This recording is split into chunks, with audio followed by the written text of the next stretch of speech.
I just finished The Knight and the Moth. I gave this 4.5 stars out of 5. I was hooked from the very beginning.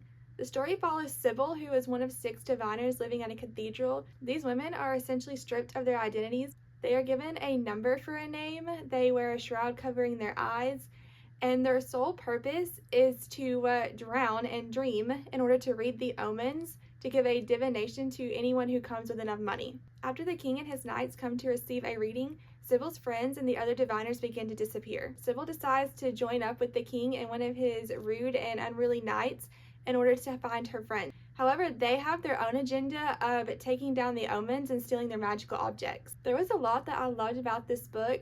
First being the world building, and the magic system was definitely unique and interesting. I mean, women who are essentially blindfolded and forced to drown in this disgusting water in order to read dreams had me so invested in the story, mainly because I wanted to know why all this was happening. Throw in a boy king, an unruly knight, and an emotional gargoyle, and I was hooked. I also really liked how the world building contributed to the found family aspect.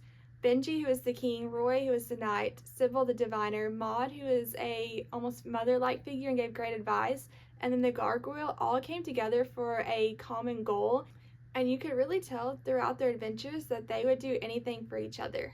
Another thing that I really loved about this book was the romance. This had everything you could want in a romantasy. It was enemies to lovers with a slow burn, and honestly the tension and banter were everything. This was a book where I was reading it late at night and I wanted to keep reading because the enemies had just become lovers. The best part about this book was the characters. First, you have Sybil, who is a diviner. She was extremely determined and loyal. She's willing to do whatever it took to find her friend. She also goes on this incredible journey of self-discovery and finding herself after essentially being stripped of her identity. Next, you have Roy, who was the unruly and rude knight. Honestly, his attitude is everything because it contributed so much to the banter. I really loved how he was also loyal, but he was determined to fight for what he believed in, even if those around him were against him. And even though he did have somewhat of an attitude and was extremely against the omens, I do think that he was a green flag for Sybil. He was constantly finding ways to make her comfortable while also challenging her. He also tried to push her out of her comfort zone and to learn the truth about the omens without forcing her to do anything. I also really loved how everyone else tried to get Sybil to take off her shroud and to show her face and her eyes and her identity, but Roy never once tried to force that on her, and he always asked for permission before he did anything. But the best character of the whole story was probably the emotional gargoyle. He was kind, caring, loyal, and so protective of Sybil that he would do anything to protect her. I don't want to give too much away, but I did love his story and thought it was incredible how he fought back in his own way. So I mentioned the beginning had me hooked for this. The ending had me excited for book 2. It does have a plot twist that is somewhat predictable, but not all of it was, so I was still shocked by what happened. The book also ends on a cliffhanger that it makes me so excited for the next one. There were a few reasons why this was not quite 5 stars for me. First, even though the world building was unique and fantastic and I loved it, it was confusing at times. There were multiple stories told about how the kingdom was founded, and I found myself having to sort of go back and reread some of that to try to keep track of it.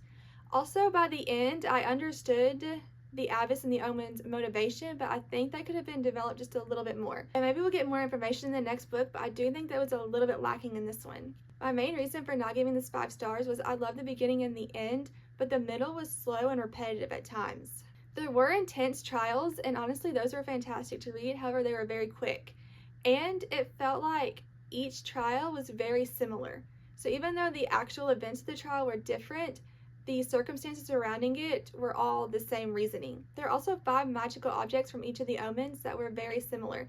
They all did one thing that was the same and then one thing that was different. However, I didn't feel like there was a very strong distinction between each of the items. Overall, I did love this book. It is one that I would recommend, and I will definitely be reading the next one.